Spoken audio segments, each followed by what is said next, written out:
Veneto si dice bauco per definire stupido, tonto, scemo. Da qui il termine baucometro. Lo trovate anche sul fornitissimo indice alfabetico sotto la voce baucometro, televisore, l'incantatore dell'umanità. Ho appena visto questo articolo del 2 febbraio 2026. Dimentica Jurassic Park, il ritrovamento di 4 uova di titanosauro sconvolge la scienza. La scienza, o meglio la pseudoscienza, è già sconvolta. Guardate che bella foto, ma è un falso ovviamente. Sentite come sono scientifici i giornalai. Immaginate la scena.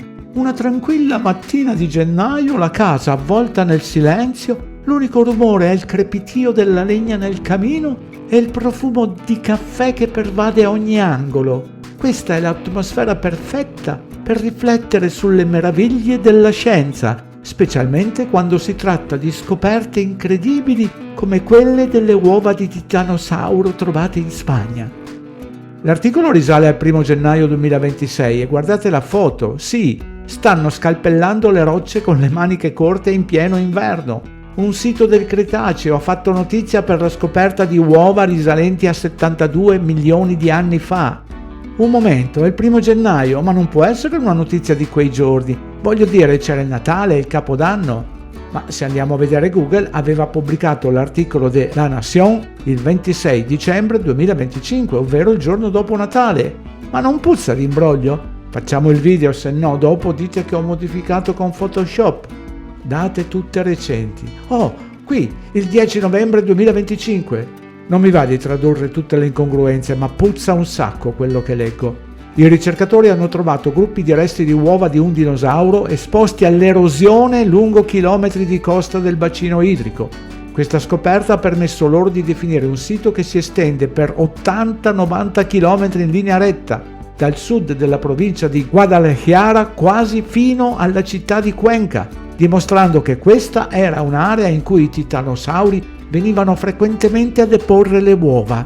E poi qui sotto, uno dei tipi, denominato Fusulitis vagensis, è conosciuto in tutto il mondo, con presenza in Argentina, India e Pirenei, il che consente di effettuare confronti diretti e di associarlo ad embrioni già studiati. Quindi la presunta nidificazione si estende a livello mondiale. I visitatori possono ora ammirare parte di questa scoperta al MUPA, Museo di Preistoria e Archeologia di Almeria. La mostra include una teca che espone l'esemplare di riferimento della nuova specie, un set di 4 uova magnificamente conservate di Megalolitus solitus poiosi, il cui nome significa le austere uova di pietra del sito di Poios.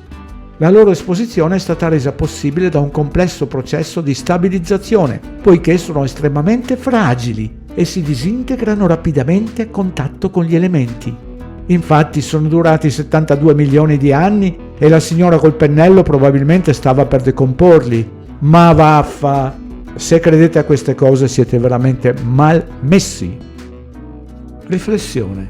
All'inizio del 1800 da un dente hanno inventato il dinosauro. Gli uccelli discendono dai dinosauri che stanno volando ai giorni nostri. Adesso con le rocce a forma di uova ci raccontano anche le abitudini dei titanosauri. Ma un momento, se un presidente scoreggia tutto il mondo lo sa in pochi minuti, come mai una notizia che sconvolge la scienza impiega 2 mesi per arrivare alle amebe credulone?